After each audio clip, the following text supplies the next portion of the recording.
Live from New Delhi, you're watching DD India News Hour, India's voice to the world. I'm Preeti Kaur. Coming up in the next 1 hour. Israeli fighter jets found Hezbollah targets in southern Lebanon late on Thursday, even as Hezbollah leader says exploding device attacks crossed all red lines. US and UK urge restraint.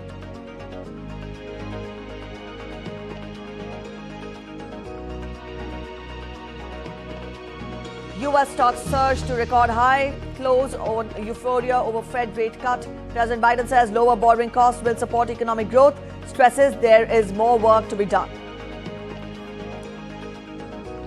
European Union pledges billions in swift aid for flood-stricken areas of Central Europe, even as north of Italy is hit by the tail end of storm Boris.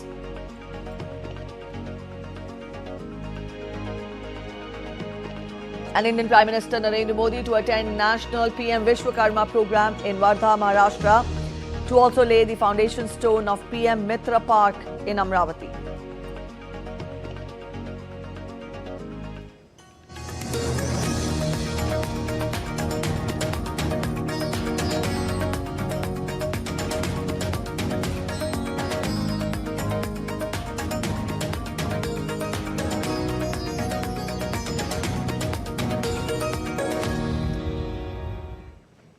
Israel has intensified attacks on southern Lebanon, launching dozens of air raids amid fears of a wider escalation in the region.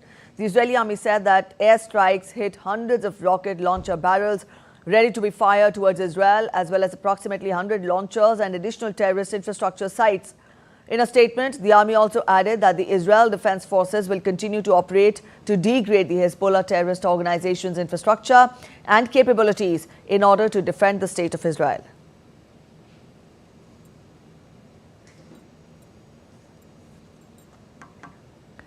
The intensified attacks come as Hezbollah chief on Thursday said that exploding device attacks across Lebanon crossed all the red lines. In a televised address after 2 days of attacks targeting communication devices, Hassan Nasrallah pledged to keep up the fight against Israel until its nearly 12-month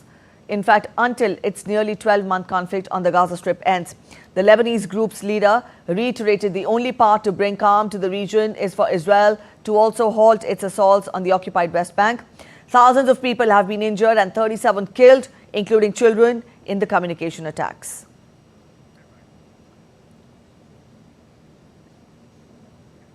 United States and United Kingdom expressed deep concern over rising tensions and civilian casualties in Lebanon and called for restraint after thousands of Hezbollah communication devices exploded. Amid the calls for restraint, Israeli warplanes carried out their most intense strikes on South Lebanon in nearly a year of war late on Thursday, Lebanese security forces said. The White House spokesperson Karine Jean-Pierre in a briefing said a diplomatic solution was achievable and urgent, while British Foreign Secretary David Lammy called for an immediate ceasefire between Israel and Lebanon's Hezbollah.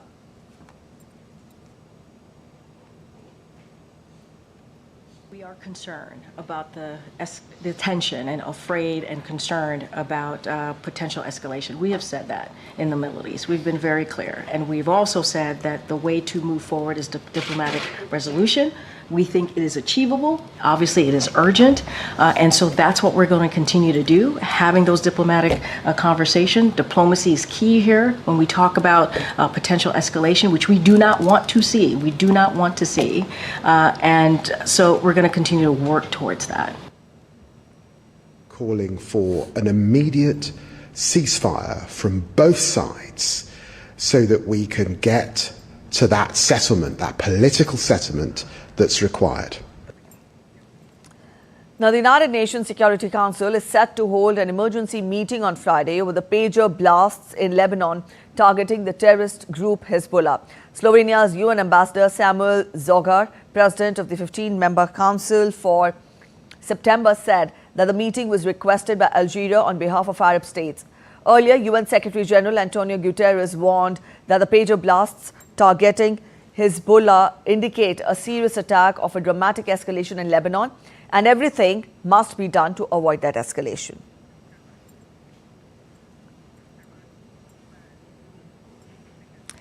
All right, Akshay Dongre is joining us from New Delhi. Akshay, good morning. Now, we know that the UNSC is holding an emergency session today. Now, UNSC is the only body of the UN that can pass a binding resolution. Help us understand, with regard to this, how important and significant is this emergency meeting at the UNSC today?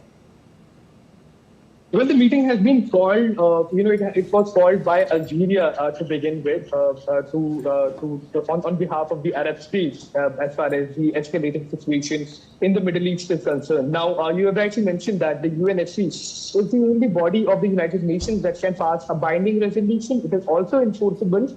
However, Preeti, we have seen that in the past several years and in several instances, even the resolutions that have been passed by the United Nations Security Council have not been implemented on the ground by several states.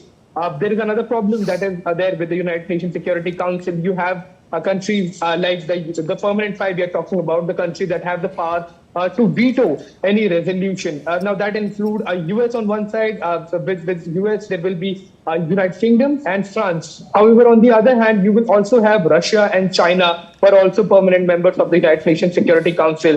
And unless all the 5 states permanent members can come to consensus and they pass a resolution together, it cannot go through and it cannot be made into a resolution. If a consensus is not made, then the United Nations Security Council can pass a consensus that is not binding in nature. So that practically means nothing if a UNSC resolution that is not binding that has been passed. So that is going to be one of the key challenges for the countries, especially the Arab states that have called for this. That had rather demanded for this United Nations Security Council emergency meeting. And despite the effort of the emergency meeting, if a resolution that is binding in nature with the consensus of all permanent members is passed, then it seems that status quo will remain as far as the ongoing conflict is concerned. Back to you. All right, Akshay, also, how do you evaluate the current situation in West Asia? How we've seen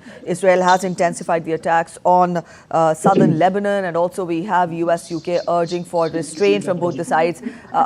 What are the spilling effects, or for that matter, how do we see the conflict in the West Asia shaping up in the future? Well, there are very clear signs to see that the gravity of this conflict is moving from south of Israel to north of Israel. Now, what I mean by south and north is the fact that in the southern border, you have Gaza. In the southern border, you also have Egypt there. On the borders of Israel. However, the conflict was usually was rather, as far as the last 1 year is concerned, was centered around the southern border, with operations by Israel taking place in Gaza. However, now with the recent exchanges between Israeli defense forces and Hezbollah working from Lebanon, which is on the northern border of Israel, the gravity of war, as it has been said by the defense minister of Israel as well, that it is shifting towards the northern sides of the country, which can be devastating in nature as far as the area of West Asia is concerned. Because for a very simple reason that, while the operations were being carried out in Gaza, Hamas was operating from Gaza, and Israel did not expect much of resistance from Hamas because they were not an organized force. However, operations taking place in another country altogether is going to be devastating for the region, because you have Hezbollah there, you have the Lebanese forces, you have other countries like Syria on the borders of Israel towards the northern side. So it is going to be quite devastating if the war spills out any further. And in fact, Hezbollah, from a statement that they issued yesterday, they have said that the pager blasts that have taken place across the country have been taken by Hezbollah as a declaration of war, which means that the escalation has already started of this conflict. Now, it remains to be seen that whether these demands of ceasefire by the UK, the United States, will have any impact on the operations being carried out by Israel, because we have seen that US has been, especially under the Biden administration, has been urging for a ceasefire. They have been calling on certain occasions for ceasefire. However, it has not been implemented on the ground. Nothing has been implemented that the United Nations has said so far. So the actual relevance of the United Nations and the United Nations Security Council as it is right now is also under question. All right, Akshay, we'll leave it here. Thank you so much for joining in with those details. All right, shifting focus to Russia-Ukraine conflict now. The European Parliament has passed a non-binding resolution urging the EU member states to allow Ukraine to use Western-supplied weapons to strike military targets inside Russia. Now, the resolution, adopted with 425 votes in favor, calls for lifting restrictions, arguing that current limits leave Ukraine vulnerable to Russian attacks. Kyiv has long sought permission to target Russian air bases involved in bombarding Ukraine. Moscow swiftly condemned the vote, with Duma Speaker Vyacheslav Volodin warning that it could escalate into a nuclear war, threatening swift missile strikes on European cities like Strasbourg. Ukraine, however, hailed the resolution as a bold step, with Foreign Minister Andriy Sybiga praising Europe's decisiveness and leadership in supporting Ukraine's self-defense against Russia's relentless assault. In a stark warning, outgoing NATO chief Jens Stoltenberg declared that current military spending targets are insufficient to protect the alliance as it braces for an increasingly assertive Russia. Secretary General Jens Stoltenberg, who has led NATO since 2014, emphasized NATO's unwavering support for Ukraine as vital to ending Russia's ongoing war. He urged NATO members to boost defense spending in light of the growing threat from Moscow. We have to be willing to pay the price for peace.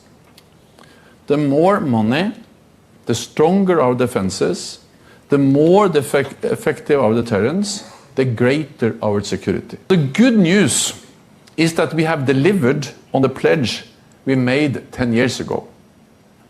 But the bad news is that this is not longer enough. Speaking just weeks before the UN presidential election, where Donald Trump will face Kamala Harris, stressed on the critical importance of the transatlantic alliance during this pivotal time. As his tenure comes to an end, he will pass the leadership baton to Dutch former Prime Minister Mark Rutte on 1st of October. We must never take the bond between Europe and North America for granted. NATO is not written in stone. It is a result of deliberate choices and political will.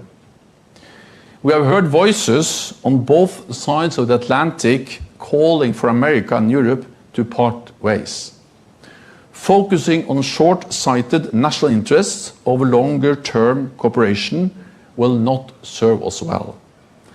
Isolationism will not keep anyone safe. We live in an interconnected world. Security challenges are too big and competition is too fierce for any country to go it alone. Investing in the transatlantic relationship is the only winning way forward. Russian Foreign Minister Sergei Lavrov vowed that Moscow will defend its Arctic interests both diplomatically and militarily. Lavrov condemned increasing US and NATO military exercises in the Arctic, warning that Russia is prepared to respond with military and technical measures. His comments come as tensions rise following a new Pentagon strategy on the Arctic released in July, which highlighted Russia's expanded activities in the region. The US report noted Russia's reopening of hundreds of Soviet-era military bases and growing cooperation with China on Arctic minerals and shipping routes. Lavrov's remarks underscore Moscow's resolve to counter what it sees as a Western push to dominate the strategically crucial Arctic region. Russian forces launched a wave of airstrikes on Ukraine's Sumy region on Thursday, targeting a geriatric center and also crippling the energy sector. A guided bomb struck a 5-story building in Sumy, killing 1 and injuring 12. The UN condemned the attacks on Ukraine's power grid, suggesting that they likely violated humanitarian law. The International Energy Agency warned that Ukraine could face a critical electricity shortage this winter, with supply potentially failing short by a third. Repeated strikes on Sumy's energy infrastructure have forced authorities to rely on backup systems. In response, the EU is dismantling a Lithuanian power plant to be rebuilt in Ukraine and boosting electricity exports. Moscow has relentlessly targeted Sumy near the Kursk region, where Ukraine claims significant territorial gains.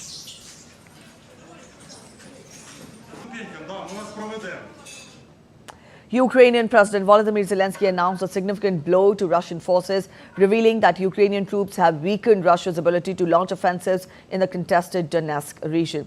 In his nightly address, Zelensky credited Ukraine's recent incursion into Russia's southern Kursk region, launched last month, for forcing Moscow to redirect 40,000 soldiers to the area. This strategic move has relieved the pressure on the Eastern Front, where the war has raged for over 2.5 years.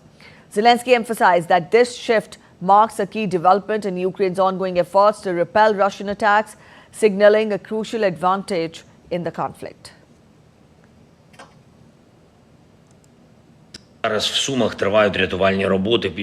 The Ukrainian Defense Forces managed to diminish the occupiers' assault potential in Donetsk region. The situation remains critically difficult. Tough battles every day. Kurahovo direction Pokrok's, but we do our utmost for the resilience for our battle brigades. Ukrainian President Volodymyr Zelensky is set to visit the U.S. next week, meeting President Joe Biden, Vice President Kamala Harris, and plans to see former President Donald Trump. With the upcoming U.S. presidential election looming, Zelensky aims to secure crucial support for Ukraine's defense against Russia. He plans to present his victory plan to end the war during talks with Biden and Harris on September 26th. Biden emphasized America's unwavering commitment to Ukraine's freedom and independence. Meanwhile, concerns grow over Trump's potential impact for U.S.'s support for Kyiv. Zelensky is also pushing the Biden administration to allow Ukraine to use long-range Western weapons against Russia. You're watching DD India News. We're heading for a short break, but after the break, more than 17 million Sri Lankans on Saturday to vote to elect the next president.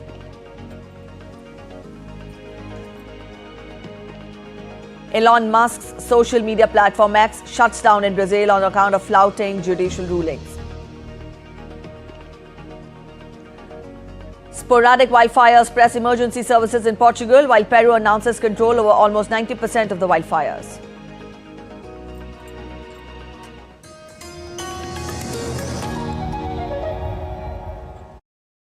Geopolitics and trade deals.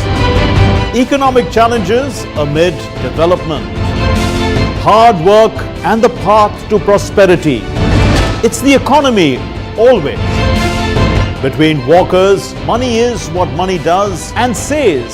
Supply creates its own demand. Between the bulls pulls and bears tears.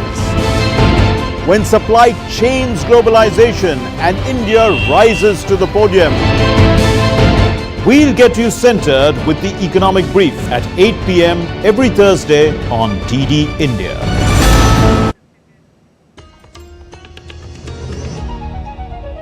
Welcome back after the break. You're watching DD India News. Let's continue getting you more updates. The campaign for presidential elections in the U.S. is getting intensified with every passing day.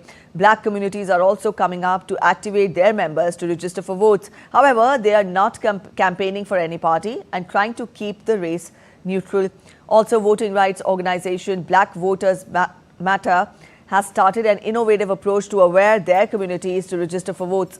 They have begun We Fight Back tour for 6 days across Georgia on Thursday, with a stop at Cross Keys High School in Atlanta and other places. Their goal is not only to encourage black voters to register, but also motivate them to go to polling booths and vote. The voter registration deadline in Georgia is October 7th. The group claims that their initiative is non-partisan.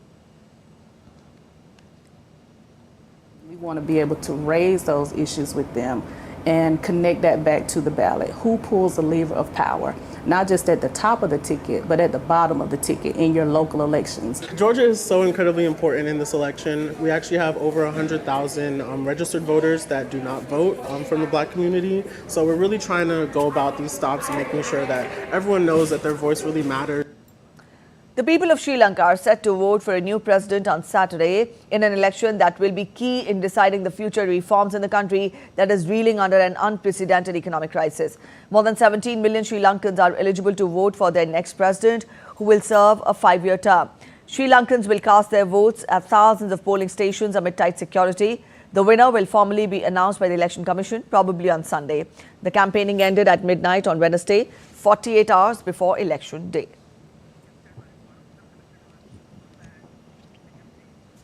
Dr. Ahmed Moin Farooqi is joining us from Colombo. Ahmed, good morning. Now, we tell our viewers that campaigning has ended ahead of the elections that will be held tomorrow, that is Saturday. Help us get more on what is the election fever likely in Sri Lanka. How are people expected to vote, and also help us understand the political contest. Good morning, Preeti. Yes, the elections this time are very pivotal for the island nation of Sri Lanka. You're right, it has been really under crisis, the economic crisis, the height of it, which we had seen in 2022. That is something which has been high on the minds and agendas of all the presidential candidates. Currently speaking, yes, you're right, the silent period is going on. Tomorrow, the voting will commence at 7 a.m. and it will go until 4 p.m. 17 million voters across the island will exercise their franchise. Here, the Sri Lankan system adopts a method of preferential voting, in which the voter will be allowed to exercise three choices as 1, 2, and 3. Alternatively, the candidates will be judged on the basis of the first preference vote in the first round of counting. In the eventuality that none of the candidates will secure 50% of the vote in the first round of counting, the second round of counting will resume only for the first two, the top two candidates who have secured the highest number of votes in the first round by eliminating all the other candidates, and their second and third preference counts votes will be counted. But the Election Commission has mentioned that although the counting will commence tomorrow immediately after the voting ends, the results will likely be announced on Sunday, including if there is any second round of counting as well. Preeti. All right, Ahmed, also get us more as to, we also told our viewers, you also tell us that the extreme crisis was witnessed in Sri Lanka in 2022. The country is trying to get back to normalcy, but then still it is a long road ahead. Get us more as to how to evaluate the challenges that await the new political dispensation. Preeti, you're right. You see, 2 years back, there used to be a crisis in the sense that there was a short supply of essentials, including rice, food grains, fuel, as well as medicines. Given that circumstance, India had come to the assistance of Sri Lanka by coming forward with a huge $4.5 billion worth humanitarian assistance. That said, as of today, there is no shortage in terms of the essentials. There are no serpentine queues, but you see, the debt still exists. The debt restructuring has been completed just yesterday. The ISB bondholders' debt has also been restructured, and the president has also mentioned that this will be a very healthy step forward. But for the new government, you see, the bigger challenge will be how to ramp up the GDP, how to increase the revenues of the government, and how to take forward the debt repayments which will start in 2029. As of now, the moratorium exists on debt repayment till 2028, but 2029 will be a major milestone, a major landmark with regard to how, when Sri Lanka will restart debt repayments, and that will be a make or break moment for Sri Lankan economy also. Please. All right, we leave it here. Thank you so much, Ahmed, for joining in with those details this morning. Sure. And the Dominican Senate approved on Wednesday a resolution requesting President Luis Abinader to pronounce himself as in favor of recognizing Venezuela's former presidential candidate Edmundo Gonzalez as president-elect of the Bolivarian Republic of Venezuela. Now, the initiative was approved with 25 votes of the 26 senators present during the vote. Venezuela opposition candidate Edmundo Gonzalez, who stood against President Nicolas Maduro in July's election, is currently in Spain, where he was granted political asylum earlier this month following the issue of a warrant for his arrest in Venezuela. Venezuela Supreme Court ruled Maduro won the election, which took place on July 28th, even as members of the opposition published vote tallies online, which they said showed Gonzalez had won.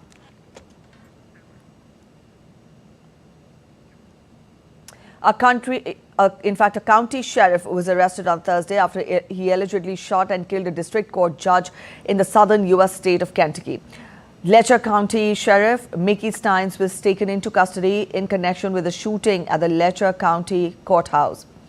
Gun violence is common in the U.S., a country where there are more firearms than people. Earlier this month, a man shot and injured 5 people on a Kentucky highway. The gunman's body was found on Wednesday after a 10-day manhunt.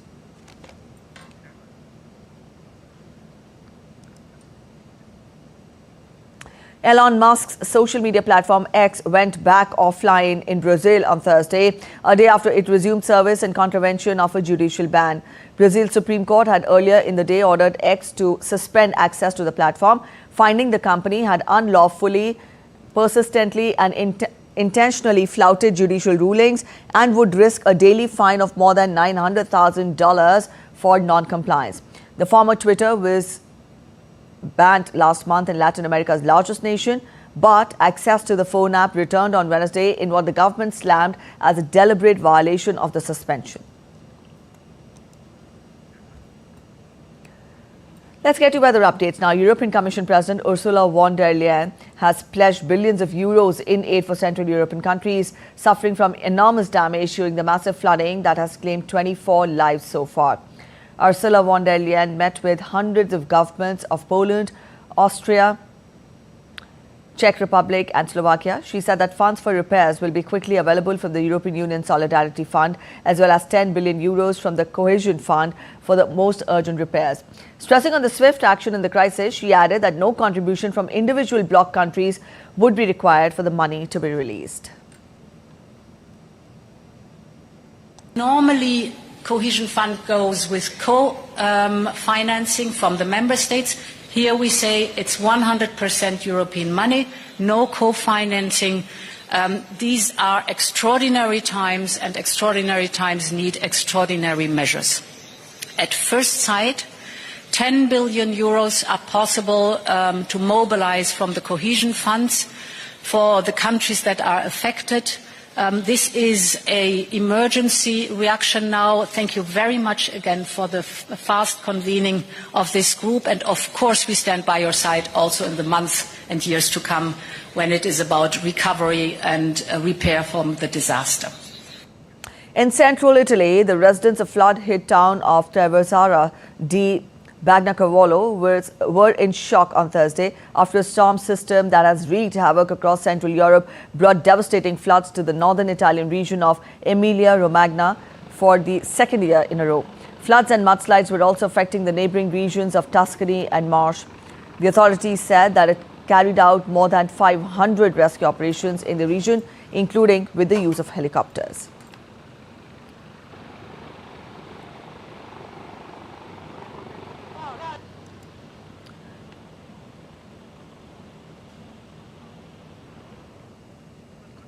Hungarians in the capital city of Budapest raced to build defences on Thursday as the city braced for flooding due to River Danube's rising levels. Budapest is preparing for waters peaking near record levels and has also closed Margaret Island. The Danube is still expected to peak around or slightly above 8.5 meters, likely on Friday or Saturday. The worst floods to hit Central Europe in at least 2 decades have left a trail of destruction from Romania to Poland. Meanwhile, the residents in the Polish city of Wrocław were seen working together in a display of community spirit, volunteering around the clock to ensure that their city remains largely untouched by floodwaters on Thursday. The residents are mobilizing on social media to inform locals about the flood threat as people are connecting, offering tools, resources, transportation and their own time. The flood wave that has inundated the Polish-Czech border region reached Wrocław overnight, but there were no signs of serious damage initially. The Polish Defense Ministry said that more than 14,000 soldiers had been deployed to the flood-hit regions, along with drones monitoring the situation. Amid the growing number of wildfire incidents in parts of the world, Peru announced on Thursday that almost 90% of the wildfires that hit the country since July have been controlled or extinguished. Since the outbreak, wildfires in Peru have left at least 15 dead and scorched more than 3,000 hectares of cultivated land and natural areas. Following its declaration of emergency due to wildfires spreading, Peruvian President Dina Boluarte flew over a fire-stricken Amazon region on Thursday. During her visit to the San Martin region, Boluarte oversaw the deployment of 12 helicopters carrying water to combat the flames. A series of deadly wildfires in Portugal has overwhelmed emergency services. Flames were seen racing through vegetation in the Viseu district on Wednesday, threatening the area with alarming speed. At least 7 people have died due to blazes in the Aveiro and Viseu districts, with dozens of houses destroyed and tens of thousands of hectares of forest and scrubland consumed by the fires.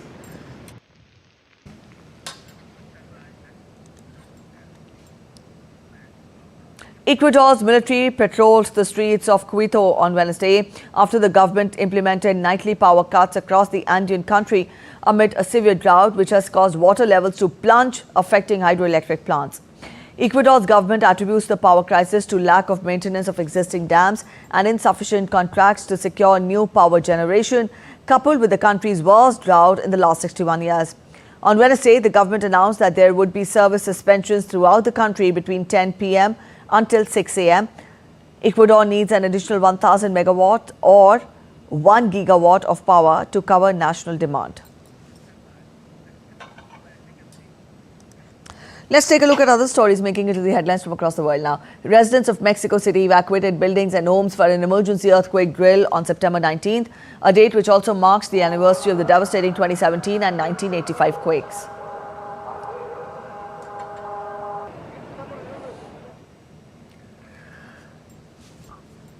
Barcelona's Sagrada Familia announced the construction of the Tower of Jesus Christ, the temple's tallest one, which will be finished in 2025.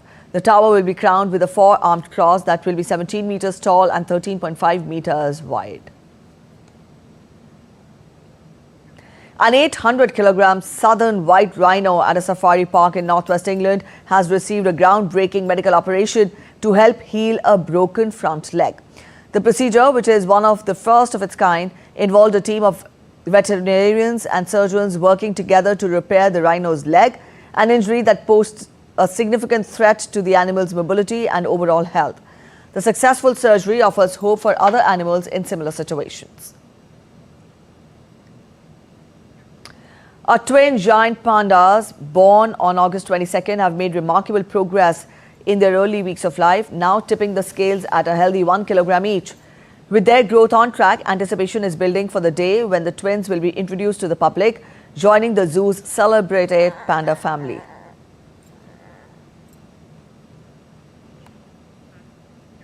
Hong Kong residents and tourists packed into the city of Hong Kong to watch the annual Fire Dragon dance.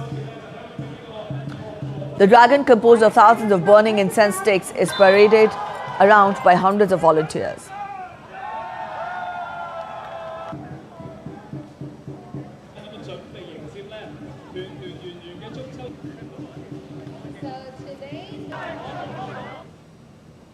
You're watching DD Indian News. We're heading for a short break, but after the break, Indian Prime Minister Narendra Modi will be on a 3-day visit to the United States of America from September 21st to 23rd. Junior doctors in West Bengal to partially withdraw their strike and resume essential services. IMD predicts heavy rainfall in northeast India and Andaman and Nicobar Islands today.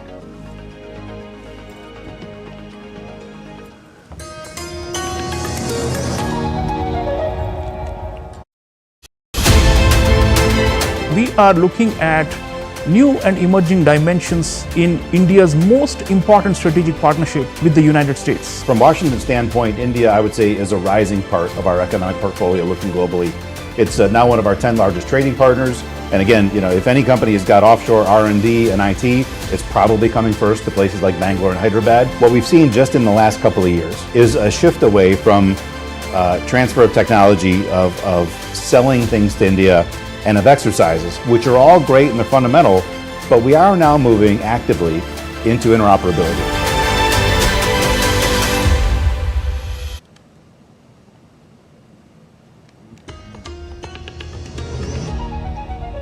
Welcome back after the break. You're watching DD India News Hour. Indian Prime Minister Narendra Modi will be on a 3-day visit to the United States of America from 21st to 23rd of September.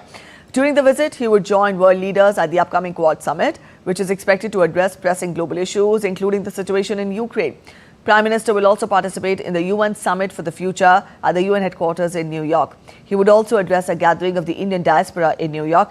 DD India's Amritpal Singh and Shubhendu Ghosh report from New York. Mr. Narendra Modi is all set to embark on a crucial 3-day visit to the United States beginning Saturday. The visit kicks off with the highly anticipated Quad Summit in Delaware, followed by a series of important engagements in the New York City, including addressing the Summit for the Future, meetings with global CEOs, diaspora events, and bilateral discussions with world leaders. The Prime Minister will be visiting the U.S. from the 21st to the 23rd of September. This visit combines many aspects. It has a very important bilateral aspect to it, a very important plurilateral aspect to it, and an equally important multilateral aspect to it. There will be interaction with a variety of foreign partners at the level of the Prime Minister. There will be interaction with the large Indian diaspora in the U.S. And there will be engagement with a host of business and industry leaders, amongst others. The visit begins with the Quad Summit, a critical platform for cooperation between 4 member countries, India, the United States, Japan, and Australia. The summit will focus on regional security, Indo-Pacific strategy, and evolving dynamics of global diplomacy. The summit will explore avenues for enhanced collaboration in areas like technology, infrastructure, and climate change. On the sidelines of the summit, Prime Minister Modi will also hold bilateral meetings with Australian and Japanese Prime Minister and the US President Joe Biden. There will be an opportunity for both sides to exchange a few agreements. Two that I would highlight are the Indo-Pacific Economic Framework related agreements and an India-U.S. drug framework related MOU. On Monday, the Prime Minister will participate in the UN Summit for the Future, where he is expected to speak about pressing global challenges of the future, including sustainable development, digital transformation, and global governance. When Prime Minister Narendra Modi addresses the Summit of the Future here in New York, focus would be on India's vision of a sustainable tomorrow, keeping in mind the priorities of the Global South.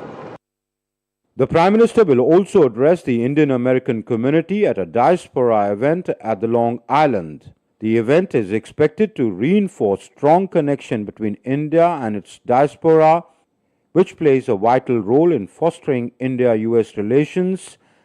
The Prime Minister will also meet with American business leaders in New York. This would be an important opportunity to strengthen economic ties and attract investments in key sectors like technology, energy, and manufacturing. Following the meeting, Prime Minister Modi will also engage with global leaders in bilateral discussions. The highlight of the visit would be his participation in the Quad Summit, as it comes at a time when regional powers are navigating a complex web of alliances and adversarial relations in the Indo-Pacific. While the security of the Indo-Pacific will figure prominently in the talks between the leaders, from an Indian standpoint, the developmental needs and goals of the countries of the region would be of paramount importance. With cameraman Sumit Naudyal and my colleague Shobhendu Ghosh, this is Amritpal Singh for DD India in New York. All right, Amritpal Singh is joining us from New York. Amrit, good morning. Now, we've shown our viewers the detailed report of yours wherein you talk of the Prime Minister's visit to the U.S. First of all, get us more on the UN Summit of the Future, which the Prime Minister will be participating in. Get us more on the summit first. Well, the UN Under Secretary General Antonio Guterres has called this first summit of the future, which essentially looks at the emerging problems that humanity faces, the current problems and the emerging problems that humanity faces, be it climate change, be it keeping the international commitments on sustainable development, be it on on development financing, be it on the conflicts afflicting the world today like wars and conflicts, be it about technological changes, the way they are hitting us. So they're trying to evolve a consensus and see if a pact of the future can be signed and a consensus can be evolved within countries to deal with these problems. Though it's easier said than done, we know that real politics plays countries act on national interests, which are often at cross purposes. But this is a welcome initiative by the UN to see if a broad consensus can be evolved, because humanity faces these grave problems. Prime Minister Modi will be addressing the world leaders on that and making a strong case for the global south, for the developing countries, and also for a more fair and equitable global governance architecture. So when Prime Minister speaks there, the world leaders would be eager to hear what India offers because of India's growing stature, but also because India has assumed an unsaid leadership of the global south or the developing countries. So that needs to be factored into the global governance architecture. Priti. All right, Amrit, that was about the Summit of the Future. The Prime Minister will also be participating in the Quad Summit. The Quad Summit will be held in Delaware, the hometown of President Biden, but it also comes at a time when the U.S. is readying for a new leadership.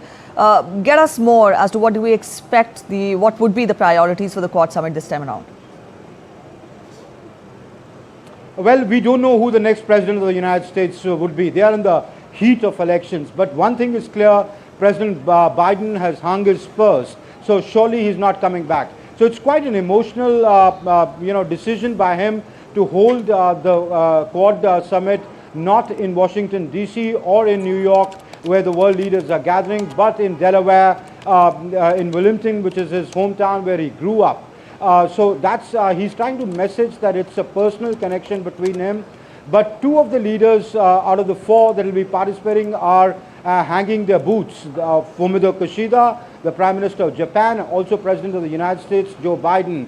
But Quad, given that this is the fourth in-person meeting, the sixth meeting of the leaders, has come as an institution or a grouping into its own, which looks at both the safety and security and the security aspect of the Indo-Pacific region.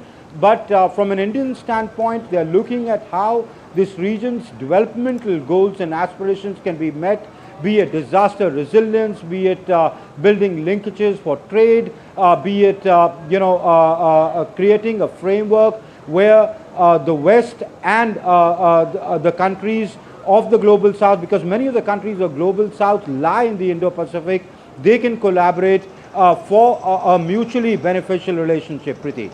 All right, Amrit, also the Prime Minister will be holding bilateral meetings. He will also be meeting the Indian diaspora there in the U.S. Get us more on this as well. All right, the Prime Minister, when he arrives here on the 21st, the first meeting that he has, a bilateral meeting that he has is with Joe Biden, the U.S. President. They'll be reviewing the entire gamut of relationship. He'll be looking at a continuity. It is a relationship, a comprehensive strategic relationship, which has a defense part to it. It has a trade part to it. It has people-to-people contacts. There's a huge diaspora here. 4.4 million Indians work here. There are Indian Americans included in it. So they form a significant part of the U.S. economy. So both blue-collared workers and high-tech workers, IT workers in the Silicon area, even people working in the financial district of the country here. Where I am in New York, you have a lot of Indians working in the Wall Street. You have Indians heading giants, tech giants. So the entire gamut of the relationship shall be discussed here. Then he holds bilateral meetings with the rest of the four Quad leaders, with Prime Minister Fumio Kishida, with Prime Minister Anthony Albanese. Also later, the next day, he meets his counterparts from Kuwait. He also, has a meeting with another bilateral meeting, which is still in the works. So there would be more than, there would be about half a dozen bilateral meetings, because, they have to work out the schedules, because they are essentially here to participate in the UNGA. So we can expect half a dozen meetings between Prime Minister Modi and his counterparts from the countries I mentioned. All right, Amrit, we leave it here. Thank you for joining in with those details. Prime Minister Narendra Modi will visit Wardha in Maharashtra on Friday. He will interact with the beneficiaries of Prime Minister Vishwakarma during his visit. Our correspondent has filed this report. India's Prime Minister Narendra Modi will visit Wardha, Maharashtra and participate in the national PM Vishwakarma program, marking 1 year of progress under PM Vishwakarma. This program is basically to celebrate success of PM Vishwakarma scheme, which has been launched last year by Honorable PM Narendra Modi. This program also includes launching of Mega PM Mitra Textile Park in Amravati, followed by 2 schemes of Skill Development Department, that is the Acharya Chanakya Skill Development Center and Punyashlok Ahilyabai Holkar Mahila Startup Scheme. Followed by launching of the event, the Honorable PM will interact with 750 locations across India.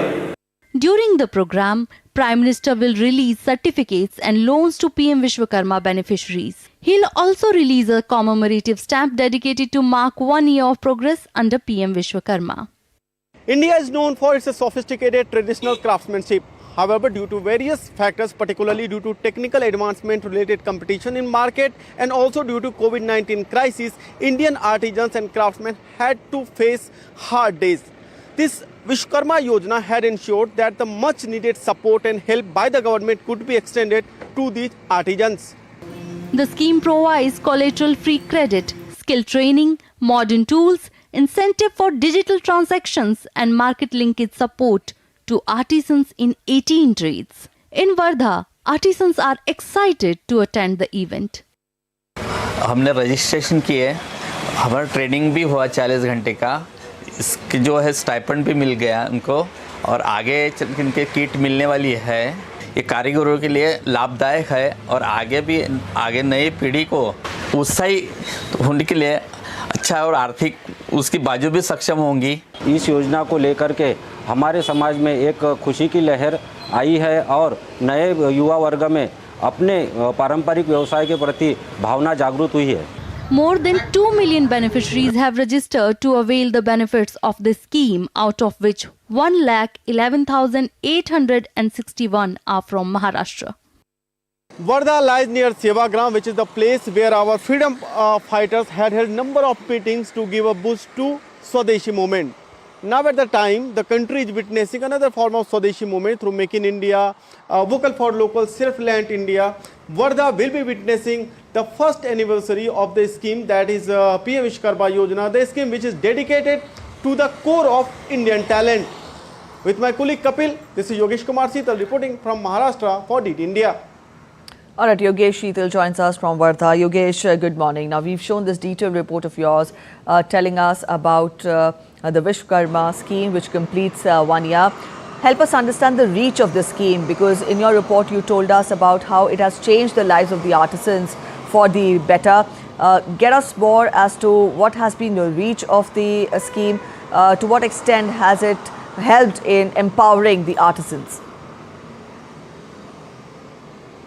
A very good morning to you, Preeti, and also to our viewers. As far as reach of this scheme is concerned, let me tell you, just coming to the figure, more than 2 lakh beneficiaries have so far registered in this scheme in the last 1 year, out of which more than 1,11,000 applications have been submitted from Maharashtra. These applications are successfully submitted applications. Many applications are still pending in the process.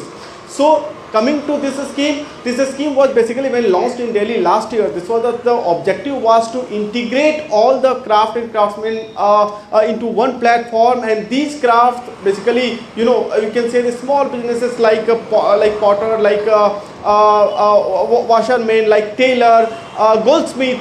These were the people who faced very hard days, very difficult days during COVID-19. At the same time, due to technical advancement, we had seen how the things were changed recently in the last few years. So the identity crisis was also there, because if a father was in that profession, he was not willing to involve his son into the same profession. And the Prime Minister Narendra Modi has many times has emphatically make this point very relevant, that it is Indian tradition and this should be continued. But the challenge was financial, challenge was the circumstances, challenge was of demand. So you can see multiple things, multiple challenges were there, and this scheme particularly sorted out those challenges to some extent, and also the things are still on the way. Today, this is a very important day because today is the first anniversary of this scheme. The celebration will be there in the Swablambi ground, which is just around 2 kilometers away from the place where I am standing here in Wardha. At the same time, also let me tell you, there are two schemes of the state government of Maharashtra. The Maharashtra government also, have launched two schemes. The first is Acharya Chanakya Skill Development Center, which will cater help to the people, basically youth between 15 to 45 age group. And the another is Punya Shlok Ahilyabai Devi Holkar Women Startup Scheme. This scheme will ensure that the early stage support will be provided to the women. We have recently seen that how self-help groups of women were given support. So we can say this will cater at various platforms, and women and youth that have been center of the PM Modi government, the central government, that would be served today. So definitely this is a very big day. And also, before I conclude, let me tell you that PM Mitra for textile, for world-class infrastructure in textile, because the textile sector is aiming to achieve $300 billion production by 2030 and $100 billion export by 2030. So the first PM Mitra will be the foundation stone will be laid for Amravati from the same venue through digital mode. There are 7 such PM Mitra to be set up in the next year. All right, Yogesh, we leave it here. Thank you for joining in with those details. All right, let's turn focus to other updates. The Indian Army has signed a memorandum of understanding with Tiranga Mountain Rescue in Delhi. This understanding marks a pivotal step in advancing the Indian Army's rescue and survival operations in mountainous terrains. The MOU stipulates that TMR will collaborate with the Indian Army in conducting customized training programs for Army instructors aimed at improving their ability to mentor troops in avalanche rescue and survival skills. The Deputy Chief of Army, Lieutenant General T.K. Arch, lauded the TMR team that has done human service in saving numerous lives by providing unwavering support in training and rescue efforts in the last 9 years. TMR has deployed a total of 15 teams with 11 teams in Northern Command from Pir Panjal to Siachen Glacier and 2 teams in North Sikkim and Tawang in Eastern Command. And in the coming winters, 2 teams will be deployed in Malari and Gunji sectors in Central Command.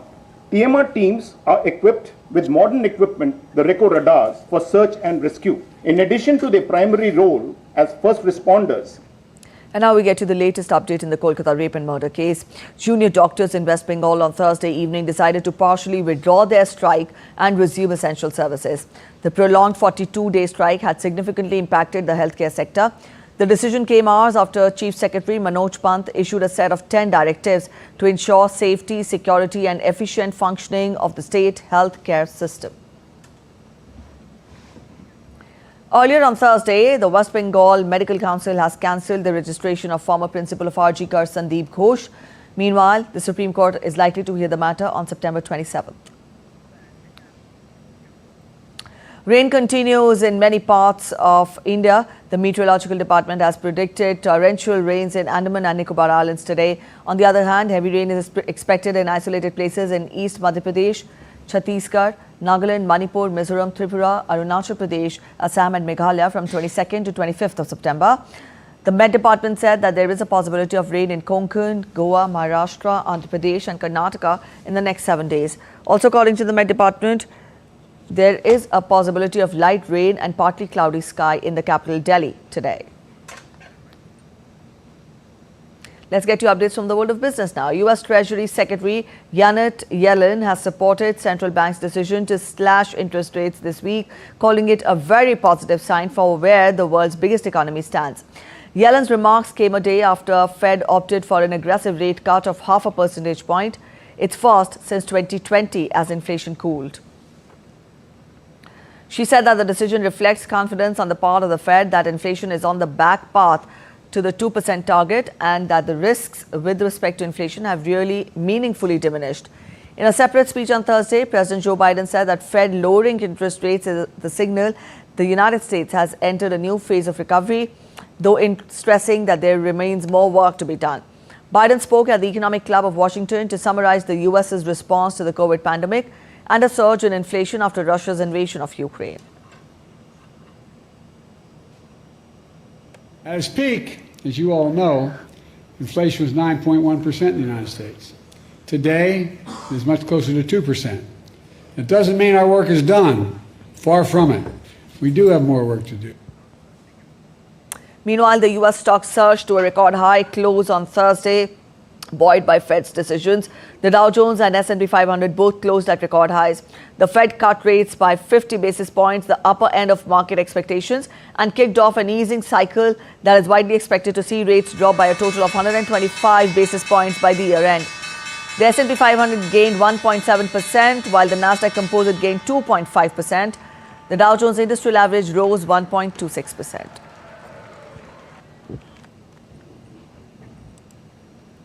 The Bank of Japan kept interest rates steady on Friday and maintained its view that the economy remained on track for a moderate recovery.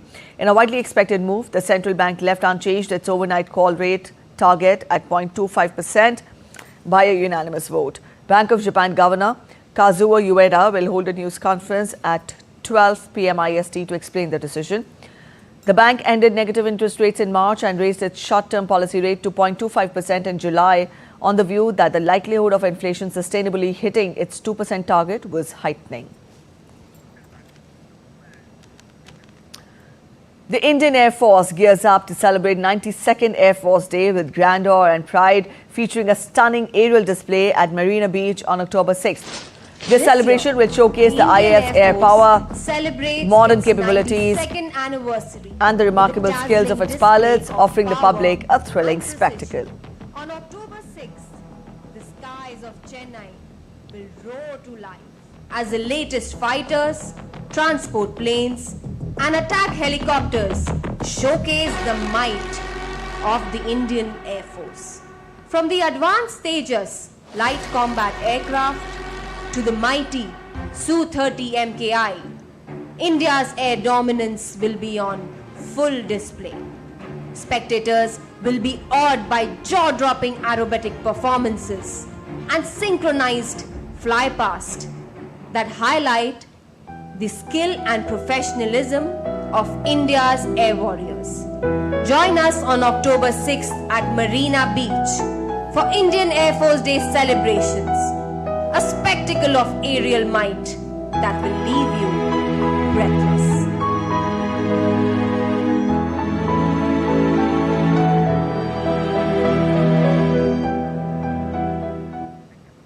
All right, that's it in this edition of DD India News Hour. But let us know your thoughts on the news of the day. For those of you on the go, you can get all the latest news and updates from India and across the world on the DD India mobile app.